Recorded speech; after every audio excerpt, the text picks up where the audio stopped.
My name is Vicki Bell, and I'm the Clinical Education Coordinator for the Respiratory Therapy Program here at Wilkes Community College.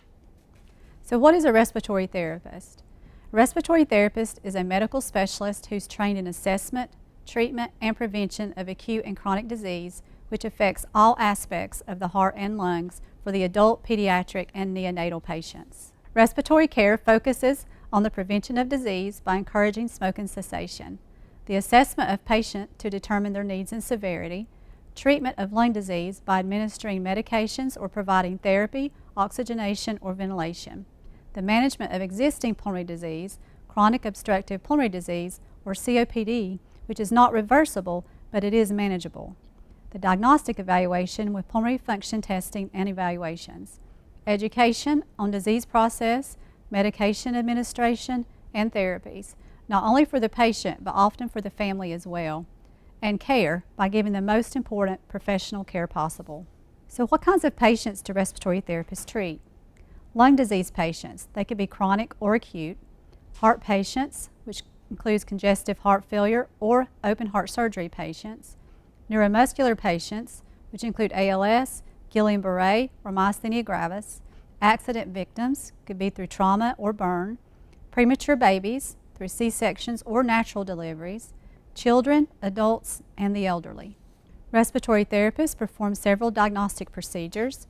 Arterial blood gas analysis, only RTs can do this. If you feel your pulse in your wrist, that's where we stick. It goes by feel and not by sight. So that helps to determine the O2, CO2, bicarb, and the pH levels for the patient. Pulmonary function studies determine severity of lung disease and if medication is appropriate. Sleep studies to determine if a patient has sleep apnea. The student will also learn how to read EKGs and cardiac strips. Sputum specimens, either by having a patient cough or by suctioning, and stress and exercise testing to determine the presence or severity of heart and or pulmonary disease. Respiratory therapists also perform several therapeutic procedures. Oxygen administration could be anywhere from a nasal cannula to mechanical ventilation. Medication administration could be through nebulizers, MDIs, or DPIs. Secretion management and chest physiotherapy. This helps the patient to cough and clear secretions effectively. Lung expansion therapy. This reminds the patients to deep breathe and cough, especially when they are in pain or too weak, to help prevent infections. And pulmonary rehabilitation and disease management through exercise and educational programs. So where do respiratory therapists work? Many work in hospitals. Many hospitals have respiratory therapy-driven protocols that allow therapists to assess patients and make decisions regarding their treatment. They'll work in intensive care units, managing invasive and non-invasive ventilation in the emergency room, newborn and pediatric units, and operating rooms. As a student, we participate in a semester of airway management and then intubation rotations. Patient homes. You can do home care, work with adults and children, in a sleep lab to determine if a patient has sleep apnea, air transport and ambulance programs, which deal with the critical care, case management programs. Many work in offices and hospitals also as pulmonary navigators, determining the course of treatment for the patient. So how does the job market look for respiratory therapists? The need for respiratory therapists is growing due to the large increase in the elderly population. According to the Center for Disease Control and Prevention, more than 15 million adults living with COPD in the U.S. alone.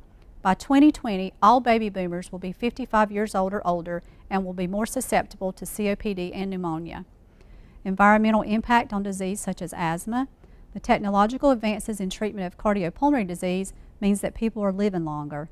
And advances in treatment of premature babies, which are allowing babies to survive at a much earlier gestational age than 10 years ago. The average salary for a respiratory therapist in 2017 was around $66,000 a year, which is a good return on your investment considering it's a 2-year program. All of our graduates have had job offers before they graduated for the last 2 years. There are 14 colleges in North Carolina that offer a respiratory therapy program. The Wilkes Community College Respiratory Therapy Program is accredited by the Committee on Accreditation for Respiratory Care. You can find more information on www.coarc.com. Wilkes Community College only accepts 10 students, so it's a great student-to-instructor ratio. We use the classroom, simulation lab, and clinical setting for instruction. We also implement educational scenarios with other disciplines. So the last question you need to ask yourself is respiratory care for me?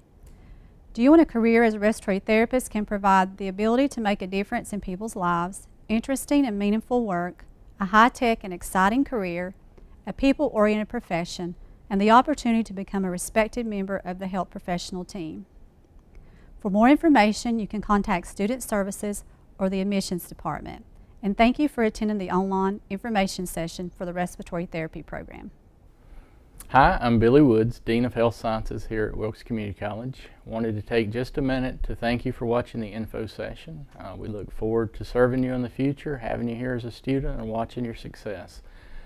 We do have an open door policy here. Anything we can do to help you, please just let us know.